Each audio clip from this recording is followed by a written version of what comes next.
Bom dia, boa tarde, gente. Tudo bem? Bom dia, né, para vocês. É, Nós vamos começar hoje o estudo da chamada prova testemunhal. Apenas para vocês encontrarem no código, a prova testemunhal, ela começa a partir do 442 do código.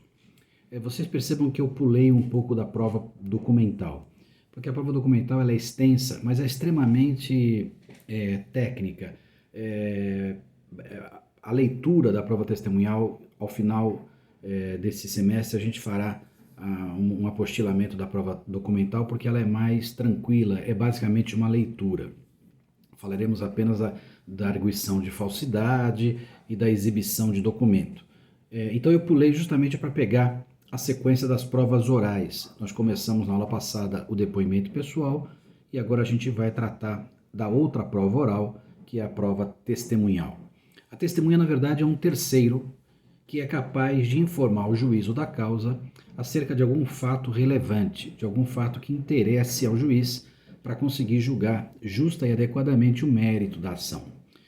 O terceiro, portanto, junto com a parte, ele tem o dever de colaborar, tanto que a gente vai ver mais para o fim que a testemunha, o terceiro, portanto, alheio ao processo, chamado para prestar depoimento testemunhal, ele pode inclusive se sujeitar a uma condução coercitiva, ou seja, a força, justamente porque o que se espera de todo mundo, partes e terceiros, é a cooperação, é a colaboração. A prova testemunhal, na verdade, ela começa a história dela no despacho saneador. Né? No artigo 357, que trata do saneamento do processo, estabelece que o juiz, portanto, entendendo que é caso de início da fase de instrução, ele permitirá às partes que arrolem as testemunhas que pretendem sejam ouvidas em juízo. Portanto, a história da prova testemunhal já começou, às vezes, desde a inicial, naquele requerimento de provas, na contestação, com a possibilidade que o réu tente também, já na contestação, indicar as provas, mas, sobretudo, nessa especificação de provas a partir do despacho de saneamento. Todos os fatos são potencialmente prováveis por testemunhas, exceto aqueles, aliás, como diz o artigo 443, só não se sujeitarão à prova testemunhal aqueles que já estejam provados de outro meio, portanto, o fato provado não requer nem prova, e, portanto, se já há nos autos prova suficiente de que um determinado fato se deu daquela maneira, não é razoável que se ouça testemunha alguma, porque isso é desnecessário. E também aqueles fatos que só por documento ou eventualmente por exame pericial é que se consegue provar. Portanto, os fatos já provados, confessados, não controvertidos, não se sujeitam à prova testemunhal por desnecessidade. E os fatos que só se provam por documento público oficial ou por prova pericial também não se prestam à testemunha, justamente porque isso é impossível, isso é inviável. A testemunha, portanto, é esse terceiro que, chamado ao processo, se obriga a falar a verdade.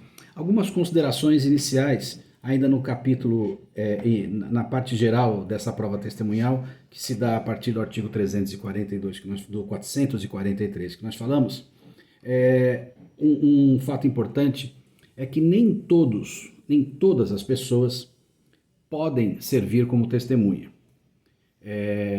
O código elenca 3 tipos de situações de pessoas que possuam alguma condição, algum atributo que lhes retire a possibilidade de prestar depoimento como testemunha em juízo.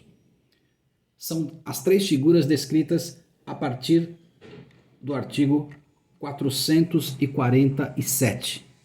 O 447 diz que podem depor todas as pessoas, exceto 3 grupos de pessoas, que são os incapazes, os impedidos e os suspeitos. Portanto, o que o código faz é arrolar esses 3 grupos de pessoas. Quem seriam os incapazes, quem seriam os impedidos e quem seriam os suspeitos. Fazer uma observação inicial. O fato de dizer que essas pessoas não podem depor em juízo significa que elas não podem prestar depoimento como testemunhas, ou seja, a testemunha, e nós vamos voltar nesse tema, ela se obriga no início do seu depoimento a dizer a verdade, sob pena de cometer crime de falso testemunho.